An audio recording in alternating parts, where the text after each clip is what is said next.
안녕하세요. 이번에 새롭게 영상 컨셉을 잡아서 촬영을 한번 해보려고 하는데요. 그동안에 사실 유튜브를 시작은 했지만 뭘 담아야 될지 몰라갖고 고민을 좀 했었는데, 그래서 이번에 한번, 제가 살아오면서 해봤던 도전이나 이러한 것들을 한번 담아보자. 그리고 이것을 다 담아내고 나면 다른 분들은 어떠한 마음으로 새로운 것에 도전하고 계시고 지금 현재 하는 일에 있어서 느껴져 있는 장단점은 뭐가 있는지 이런 것들을 한번 담아내 보면 처음 도전하시는 분들, 이러한 일에 궁금해 하셨던 분들, 뭐 이러한 새로운 활동들에 대해서 궁금증이 있으셨던 부분들에 대해서 도움이 되겠다라는 생각을 하게 되더라고요. 이번에 그러한 탐험가라는 컨셉으로 한번 시작을 좀 해볼 겁니다. 그래서 일단은 아무래도 제 얘기를 먼저 담는 게 조금 더 수월하다 보니까 제 걸 먼저 좀 해볼 건데요. 저도 다양한 경험들을 좀 해본 것 같더라고요. 사실 그때 이런 다양한 경험들을 해봤던 이유가 제가 사실 잘하는 부분이나 좋아하는 부분이 없었거든요. 그래서 내가 뭘 좋아할까, 뭘 잘할까? 라는 생각으로 계속 새로운 도전들을 많이 해봤던 것 같아요. 그래서 그런 것들을 해보면서 느꼈던 것들을 좀 해볼 건데, 일단 오늘은 제가 뭐 해봤는지 정도만.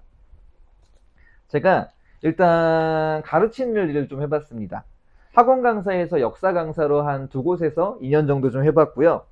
방과후 강의 강사로 있었어요. 그래서 브레인 게임, 교육 마술, 속독 강사로 좀 있었고, 세 과목을 가르쳤지만 속독 강사로 좀 오래 활동을 했습니다. 한 3년 정도 했고요. 그리고 기회가 돼서 이제 일반 성인들을 대상으로 하는 강의도 좀 했었고요. 그리고 다른 활동과 이어서 SNS를 통해서 블로그 기자단들에 대한 운영 교육을 좀 해봤습니다. 이런 활동들을 해봤고, 강의를 하면서 시작한 게 블로거였고요. 블로그 하면서 이제 네이버로 좀 잘 나가다가 슬슬 떨어져서 안 좋은 정도로 유지하고 있긴 하지만, 그래도 지금도 집에 택배가 올 정도로는 항상 유지는 하고 있습니다. 그래서 이제 네이버 블로그 운영을 했고요. 체험단들을 얼마나 해봤나 봤더니 각각 개별로 포함해가지고 한 몇천 건 되더라고요. 올해 한 6, 7년 정도 넘게 블로거를 하다 보니까 아무래도 좀 누적이 좀 많이 됐네요. 이것도 이따가 다음 영상에서 한번 담아 볼게요.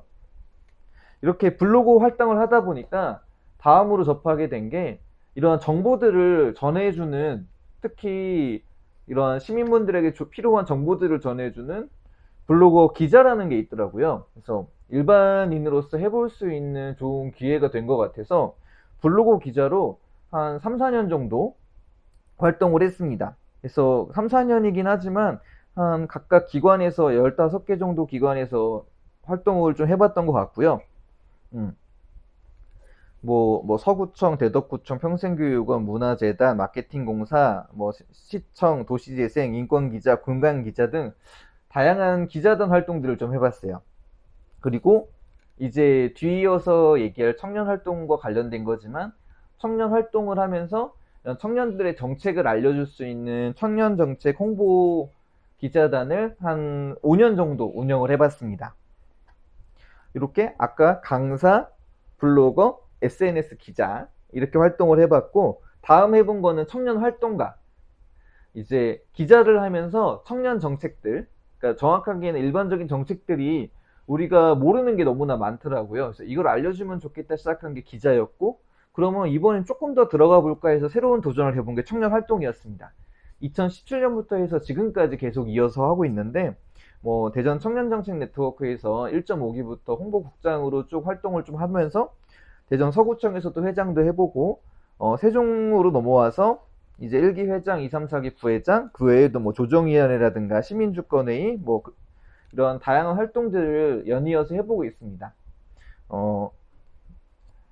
너무나 행복하게도 이런 활동들을 하면서 제 활동들이 나쁘지 않았는지 시장 표창도 한 3번 정도 받았습니다.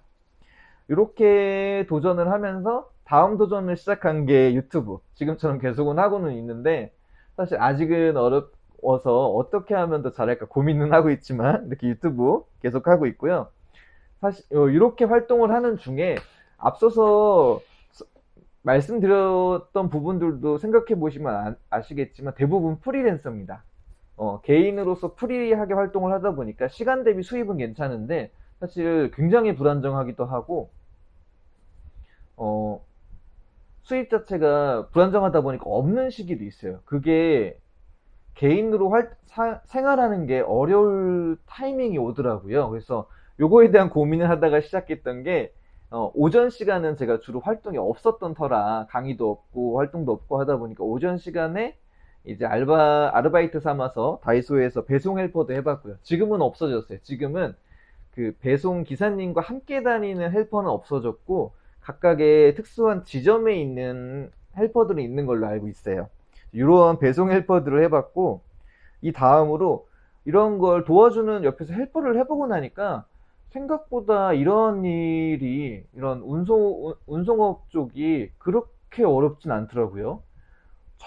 옛날에 강의를 하면서 생각했을 때는 굉장히 힘들고 어렵기만 한 일이라고 생각을 했는데 수입과 관련해서 생각을 해보면 수입 대비로는 그렇게 어렵진 않더라고요. 그래서 지금 현재 GS에서 배송 매니저, 편의점 배송으로 4년차 이어가고 있습니다. 하지만 아까 앞서서 말했던 것처럼 강의나 이런 부분들을 계속 도전하고 있고 지금도 이제 새로운 도전들을 이어가고 싶어서 뭐 각각의 뭐 기관이나 이런 데서 하는 교육들을 들어가서 새로운 것들을 도전해보고 배워보고 자격증도 취득해보고 있습니다. 그래서 자격증도 좀 많이 땄는데 사실 물론 이 자격증 하나하나로 각각을 해보지 못했거든요. 하지만 이런 데서 조금씩 배웠던 것들이 이렇게 합쳐져서 도움이 되기도 하고 이런 부분들이 있더라고요. 뭐 옛날에 땄던 학습 코치라든가 뭐 스피치 강사 뭐 이런 부분들과 이력이 합쳐져서 방과 교사를 시작하게 됐었던 것처럼 이후에 도형심리 상담도 따봤고 하브르타 지도사, 진로적성 상담사, 고객관리 지도사, 스피치 지도사 그 외에 아까 말씀드렸던 각각의 강의를 위한 강의 지도사들 자격증도 좀 따봤고 그리고 퍼스널 컨설턴트도 따봤고 이렇게 자격증도 각각 하나하나 나열해 놓고 나면 한 열 몇 가지 정도 되긴 하는데 이것도 따보면서 어떤 자격증이 이렇게 어떻게 풀어가 봤는지 이런 것들도 있을 것 같아요. 그래서 일단 먼저는 다음 영상 촬영할 때 이제 제가 처음 도전해 봤던 거는 학교를 다니는 중에 학원에서 역사 강사를 시작을 해봤거든요. 어떻게 시작하게 됐는지 하면서 준비는 어떻게 했는지 그리고 제가 생각했던 장점과 단점은 뭐가 있었는지 뭐 일단 우선은 이런 이야기를 한번 담아 보겠습니다. 네, 앞으로 조금씩 우선은 제 이야기부터 담아가 볼 테니까 이제 뒤이어서 다른 분들의 이야기도 담아가 보면서 영상을 보시는 분들께 도움이 될 만한 것들을 한번 촬영을 해보도록 하겠습니다.